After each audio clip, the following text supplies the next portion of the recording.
Hi YouTube, welcome back to my channel, Madeline. So this is part 2 of the question and answer video, so let's get right into it. Should you retake classes if you get a C or a D?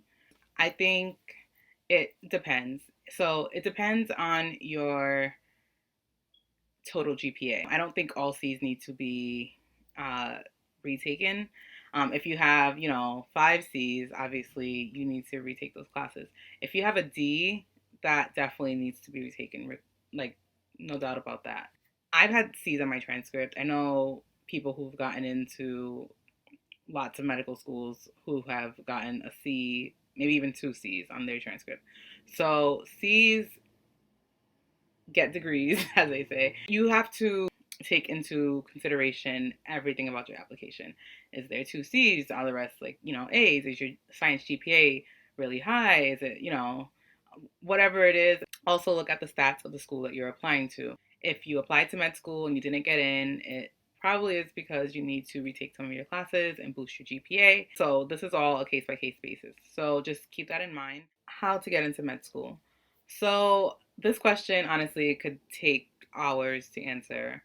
But in short, when you're applying to med school, the first thing you need to know is the classes that you need to take to get into med school.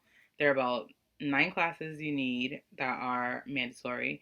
And I know a lot of people think that you have to major in biology, and that's actually not the case.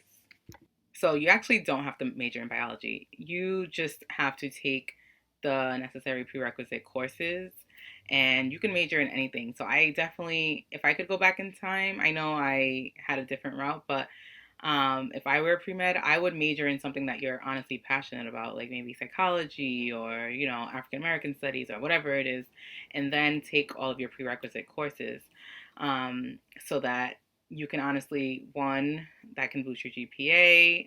It won't be your science GPA, but at least you're doing something that you are passionate about and you're not just taking a bunch of science classes besides the prerequisite required classes. And two, you're kind of killing 2 birds with 1 stone. So you can major in just about anything, but you have to take the necessary prerequisite courses, which are biology, chemistry, general and organic, physics, biochemistry, and psychology, sociology, writing, and what am I missing? A math course. So most programs require calculus. Some will say calculus or statistics. So based on that, that is what you need to get in. And then, of course, you need to take the MCAT, which is the medical college admissions test. And you need to study for that. And then you need to figure out what schools you're applying to. Are you going to apply to DO schools? Are you going to apply to MD schools? Are you going to apply to both? You need to look at the stats of each school and see, based on your MCAT score and your GPA, like which ones are far reach schools, which ones are you most likely to get into, and which ones are really, out of your league. I think what's important is taking calculated risk. You definitely want to apply to as many schools as you can and as many schools as you can afford and as many schools as possible that you qualify for based on the GPA or whatever it is. But you also want to be realistic with yourself. If your MCAT is like a 490 and the school's average MCAT of accepted students is 510, I mean, your chances might be very, very low. But that does not mean that you cannot apply to those far reach schools. It is a holistic process, but just know that the MCAT is weighted highly. As much as they say everything is holistic, they do have to, filter out applications. So keep that in mind. And that's why you definitely want to make sure you get the best score that you can on the MCAT so that you are an ideal applicant for these med schools. Someone asked, how do you study for the MCAT? So there are many ways to study for the MCAT. Fortunately, I have created a guide that is a step-by-step guide that uses the top test prep companies such as Kaplan, Altius, and Next Step Prep. Now it's called Blueprint Prep, and the double AMC exams, which is the company that creates the MCAT. And that step-by-step guide is something that will show you how to study for the MCAT, how to create a schedule, and we can also work together to create a customized plan based on your current schedule. So, yeah, the MCAT I know it's a big feat, it's a big standardized exam, it's really scary and everything. I've been there. I'm here to tell the story. You're more than an MCAT. It doesn't matter what score you get. It does not define who you are. It does not determine what kind of doctor you will be. Not at all. Not in the least bit. So, just have the confidence. Sit down, study, do it, and get into med school, and then take it from there. Right. Best advice on starting a YouTube channel or becoming an influencer. Okay, so starting a YouTube channel, I would say just do it. I think a lot of people want to start one, but they're just like, I don't know if people will subscribe to my channel. I don't know what to say. You have something to say because if you're thinking about it, you obviously have something that you might want to share. I think you should probably plan what types of videos you want to do or like the general, construction of your channel briefly, write it down, but just do it. As far as being an influencer, I honestly hate that word. Yes, I'm an influencer because I influence people, but I think the word and just the influencer culture has gotten a really bad rep sometimes where people are kind of like selling dreams online and people want to create these, picture perfect worlds and not give the real and whatever. People can do whatever they want to do. That's not what I like to do on my platform. I just like to share my journey. I like to mentor people and network and connect with people. And I feel that, everyone has a story to share. So if you can, just do it. Stop making up excuses about why you can't. Because honestly, I have been able to reach so many people and I've been able to like change a lot of people's lives and vice versa. And I honestly love logging on to Instagram and hearing from my followers or my subscribers and when they tell me how I've helped them, pass a test or get into med school or whatever it is. And I think that's one of the most rewarding things of creating a social media platform, honestly. So just do it, like Nike. What is your favorite food? Okay, so first of all, I love eating. So I'm going to have to break this down into breakfast, lunch, dinner, brunch also. Okay, so breakfast. For breakfast, my favorite food, I would say, I love an omelet. I love, what kind of omelets do I like?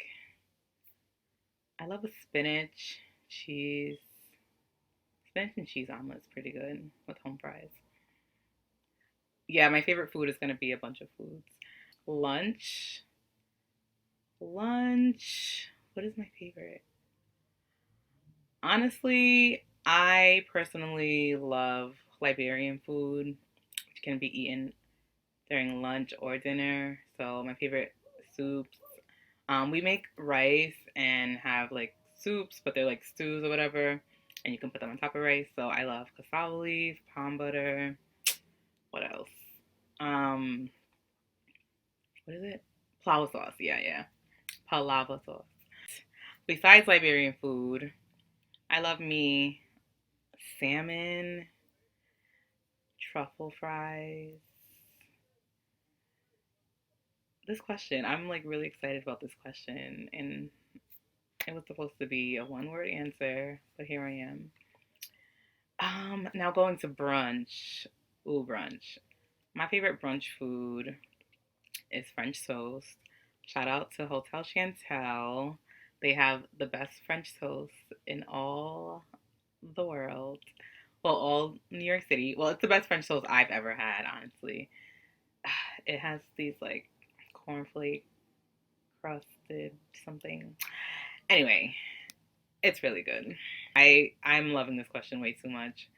Uh yeah, so those are my favorite foods. What is your favorite trip? I have a lot of favorite trips, honestly, but I'll talk about one of my most memorable trips, which was one of my two solo trips that I took. So I took two solo trips before I started med school, and it was places that I really wanted to go, and my friends weren't available to go at the time because they were working, but I don't know, I just felt that I had to go to these places because I felt like I was starting med school and I was like, I don't think I'm going to have any free time anymore, so I need to go. So I booked a cheap flight, got a hotel, and my first stop was Chicago. That was fun. My most memorable one was Arizona. I honestly fell in love with Arizona. I was in Scottsdale, Arizona, and the people, went to different restaurants and I took Ubers and I went to like a lot of like sightseeing and museums and stuff like that. And I went to the it was like a butterfly aquarium thingy. That was interesting. Um, I don't know, just being in Arizona was had me at one with nature. I went to Horseshoe Bend and I went to Antelope Canyon, which was really, really nice. And I also got to take pictures and meet the Navajo tribe, whose land that those uh, World Wonders are on. So that was really nice. Just seeing it in person because honestly, Antelope Canyon is something I've only seen on like screensavers. So it was quite a sight to see. I would definitely go back there again. Who is your favorite singer, entertainer, and why? I think most people know who my favorite singer and entertainer is, and that is the one and only Beyonce. And why she's my favorite singer is because, one, the reason why I honestly admire this woman is not just because, she's just Beyonce, that everyone just loves her like that. Like, I honestly have a personal admiration for her because she is someone who, from a very young age, knew exactly what she wanted to do, perfected it, and continues to do it, and never does it sloppy. Always comes bigger and better every single time, and I respect that 100%. She embraces the black culture. I love Black is King, Brown Skin Girl. I can only imagine if that song came out when I was younger and, having insecurities about my skin color and just being a darker skinned person. And, I just know how much that's really hitting young black girls. And I love to see it. And yeah, basically, your fave could never. Just kidding. No, I'm not. But and on that note, that is the last question I have. So I hope you enjoyed this Q&A video. I'll see you in my next video. If you have any other video suggestions, please leave them down below and I will be happy to record one. See you in my next video.